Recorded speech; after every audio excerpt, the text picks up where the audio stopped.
I would say I was lucky. There was something about investing and the challenge and figuring out the puzzle of, how does this work, or how does it, you get to look at all these different businesses. You get to figure out, does this make sense or that make sense? It was fun for me. Everything that was going on in the world was relevant. Things I read in the paper, things about different businesses, learning,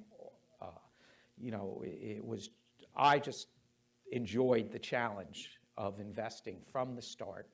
And I would say, I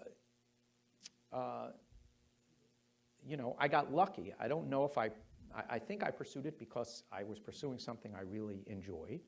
I've had about 800 students since I started teaching at Columbia.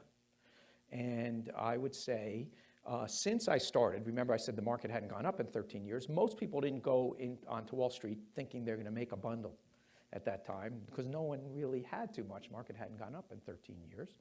And now, I got lucky. I got out at a time where the market's gone straight up since, so you can take anything I say with a grain of salt. I did start investing at a very good time in my life and in the career and in the market. But what I've noticed is that there is a lot of money to be made on Wall Street, especially if you're good at this. You get paid a lot more than you deserve for being very good at this kind of thing.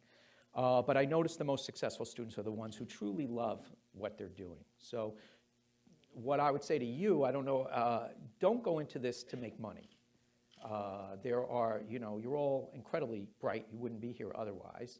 And there's many great things you can do in the world. And do it, go into it, by all means. I've had a ball because you think that this is fun.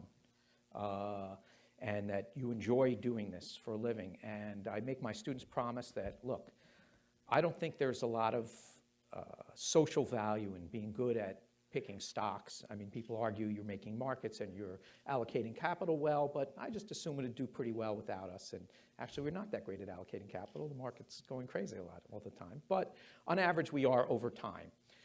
So there is that benefit, but I think it would do fine without you. So I tell them it's not the highest social value. So I make them promise that if they are successful at it, and if I'm teaching them to do something I don't think has that much social value, I'm one step removed from doing something that I think is that valuable. So I make them promise to do something good, meaning, in other words, to find something that's important to them, that's meaningful to them, to do with their success. And then if you enjoy this career, there's nothing wrong with it, as long as you do it for love, right? Not money. There's plenty of, you'll all be successful doing whatever you do, but do this one for that you really enjoy.